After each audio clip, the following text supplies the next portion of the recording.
everybody. Welcome to Indie Learning Music Tutor. Today we're going to be continuing the permutations exercises. The prior video, if you didn't catch it, is about chromatic permutations, and this video is going to be about scalar permutations. The main difference is chromatic permutations are done chromatically, mainly fret by fret.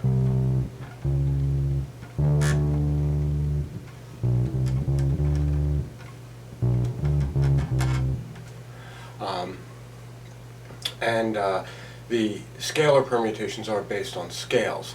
For the most part, I generally encourage people to start this working on the major scale, because knowing the major scale unlocks a lot more about music than learning specifically about minor scales and melodic and harmonic minors and whatnot. That stuff is important to explore, of course, but it's not going to help getting your muscle memory put together. It's something that you can, once you build your muscle memory, build upon your vocabulary. So my first go-to is to start with the major scale, the 7-note scale, and then I move from the major scale to hexatonic and pentatonic scales. This is really an exercise just for permutations. This is not really to learn these scales. You should probably get these things under your belt. If you are looking for a video, I do currently have one, but it's from before I upgraded all of my technology, so it looks pretty freaking horrible.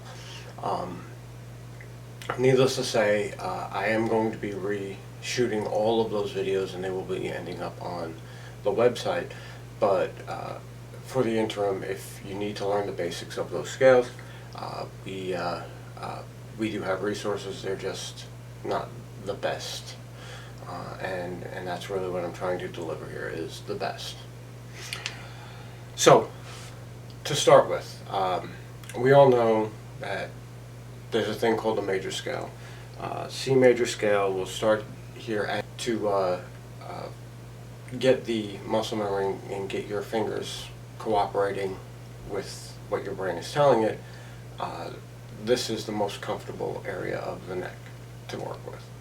So, that being said, let's move on. As far as the scale is concerned, the C major scale, right, with 3 notes per. This part of the exercise works out extremely similar to the chromatic exercises because of the fact that you're just working over these 4 frets.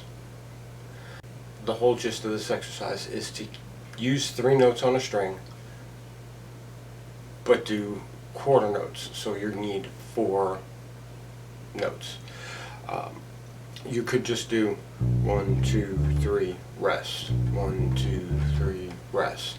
And when you're trying to do things like learn speed, that's an appreciable technique, and we will get to that exercise in the future. But for this purpose, we don't want our fingers just operating. We want them to operate in any way that we perceive how we want our sound to come out. When dealing with permutations, there's 2 ways to do it. Obviously, we could do it the way that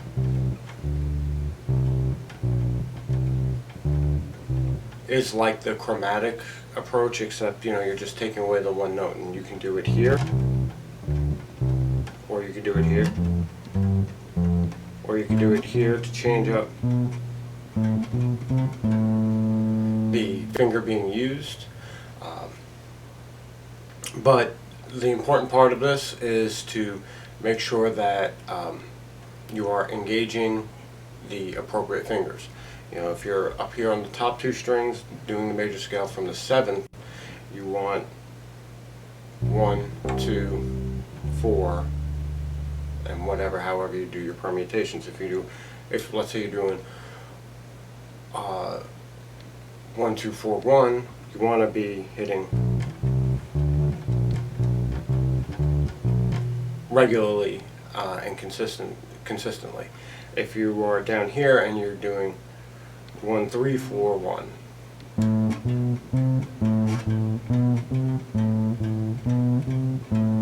you want to make sure that you're hitting it regularly and consistently.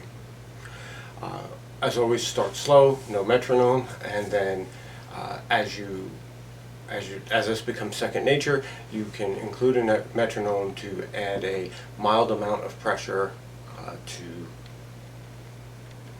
kickstart your muscle memory into taking control, as opposed to actively thinking 1, 3, 4, 1, 3, 4, or 1, 3, 4, 1, 1, 3, 4, 1, 1, 3, 4, 1, you know, so on and so forth.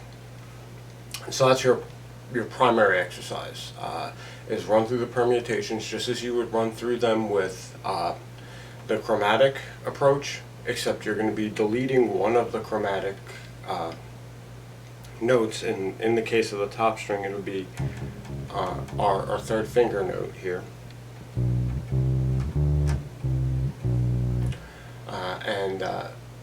And keeping the 4 beats per measure, 1, 2, 3, 4, but you're going to eliminate the third finger, so you have to repeat a note.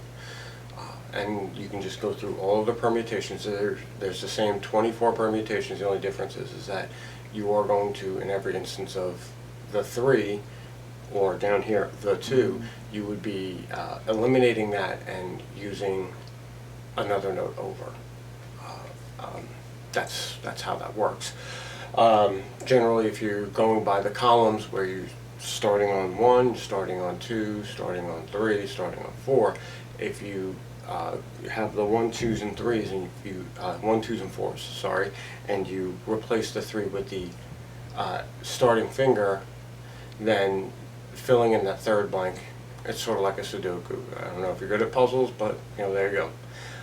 I'm sure I could do a write-up. I don't know if I actually included it in the permutations handout. I think I did.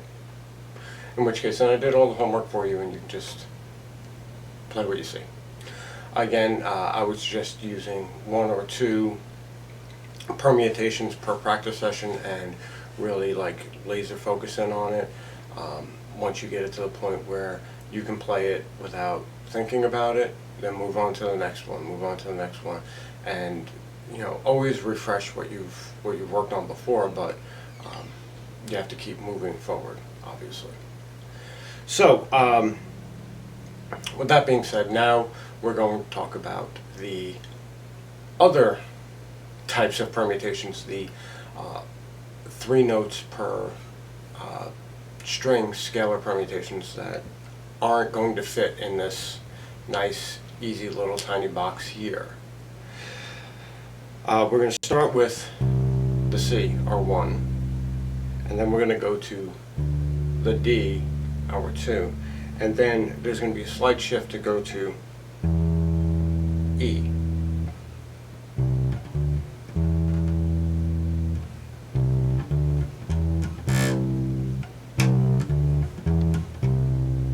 Right?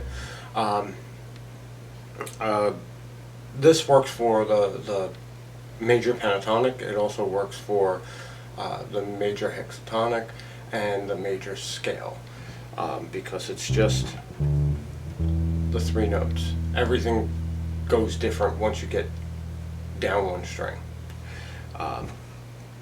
With the major scale, you have your 1, 2, 3, 4, 5, 6, and then it shoots off to the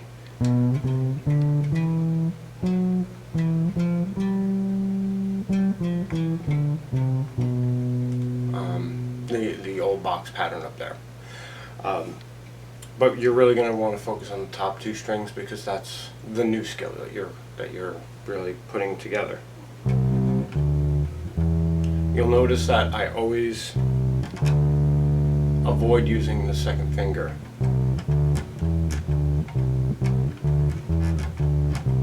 It's not only because when you set your fingers like this, the second finger is supposed to be here, but also the utility of this finger and being able to shift is kind of key to playing faster lines and playing smoother. So you're going to run through the permutations just like you did for the box setup up here. That's very similar to the chromatic setup, except you're going to run through those permutations 1, 3, 4, 1, 1, 3, 4, 1, 1, 4, 3, 1, 1, 4, 3, 1, so on and so forth through all of the permutations. Again, same as the chromatics, same as doing the scalar permutations in this box form. You want to give yourself some time to actually internalize all of these and commit them to muscle memory. Now when we go to the hexatonic scale, the hexatonic scale is very similar in form to the major scale. The only difference, and I'm using Evan Marien's hexatonic scale, not just the basic blues scale, but the hexatonic scale that Evan Marian uses. We start with C, D, E. Now he eliminates only the seventh of the scale, right? And then you can continue the same exact pattern starting here.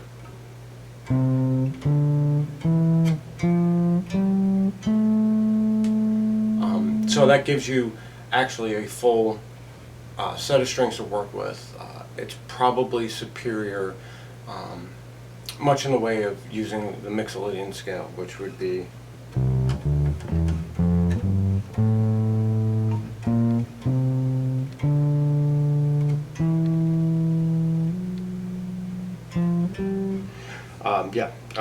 much in the way of using the Mixolydian scale, the fifth degree of the major scale. You end up with a lot of box formations.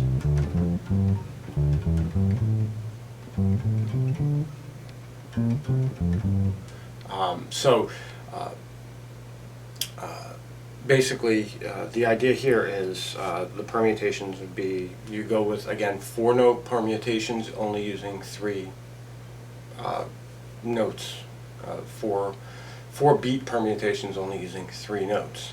So 1, 2, 3, 4, 1, 2, 3, 4, 1, 2, 3, 4. Take it up. 1, 2, 3, 4, 1, 2, 3, 4, 1, 2, 3, 4. Take it up. 1, 2, 3, 4, 1, 2, 3, 4, 1, 2, 3, 4, 1, 2, 3, 4, 1, 2, 3, 4, 1, 2, 3, 4.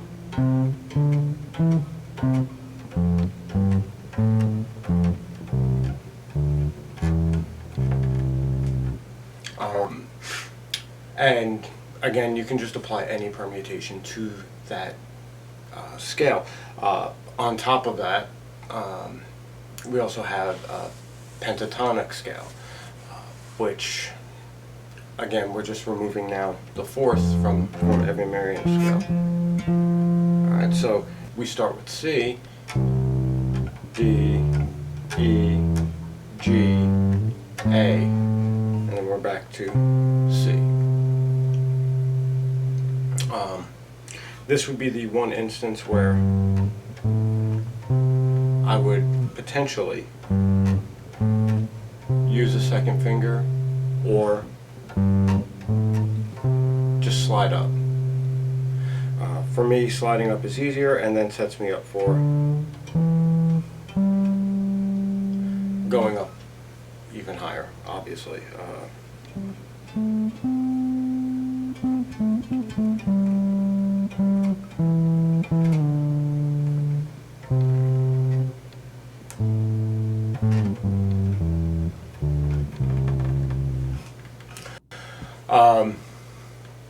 And again, there's really no reason why you can't make this musical. It's going to be more musical than running straight chromatic permutations.